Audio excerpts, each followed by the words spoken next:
Le projet Mano à Mano, c'est un projet de collectage de dessins de main.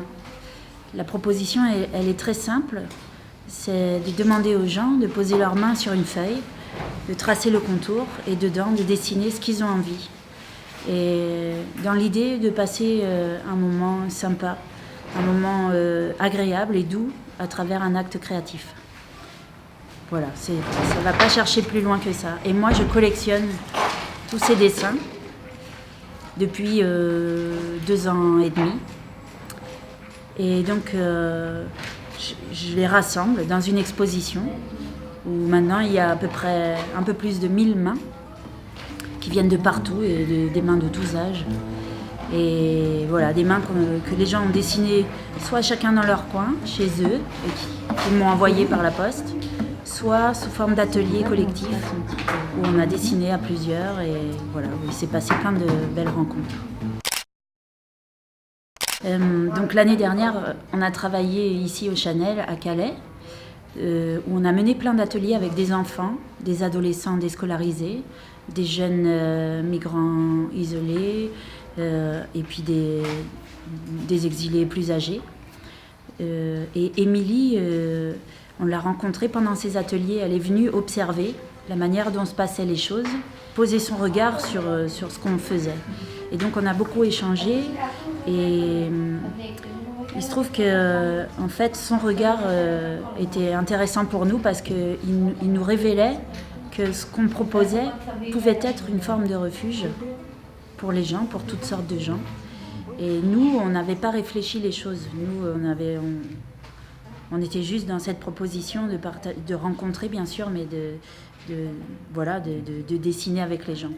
Et Émilie nous a aidé à mettre des mots sur ce qui se passait.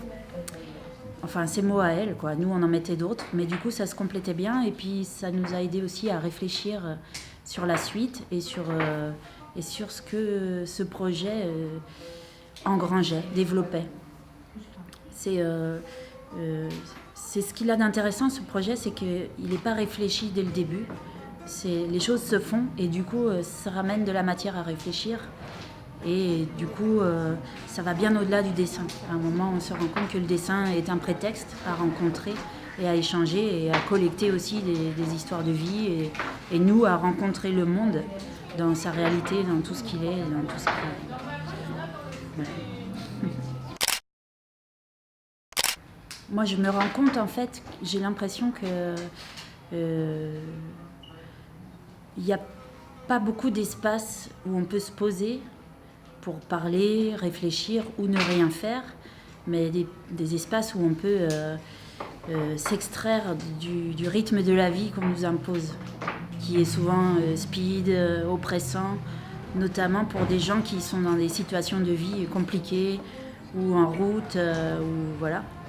Et je me suis rendu compte que l'art, forcément, pouvait générer des moments comme ça, de pause, et de s'impliquer dans un acte créatif. Ça pouvait recentrer, ça pouvait apporter du calme, du bien-être, et que voilà, c'est déjà beaucoup. Du coup, moi, plus ça va, plus je me dis que l'art, je le vois pas je le mets pas sur un piédestal.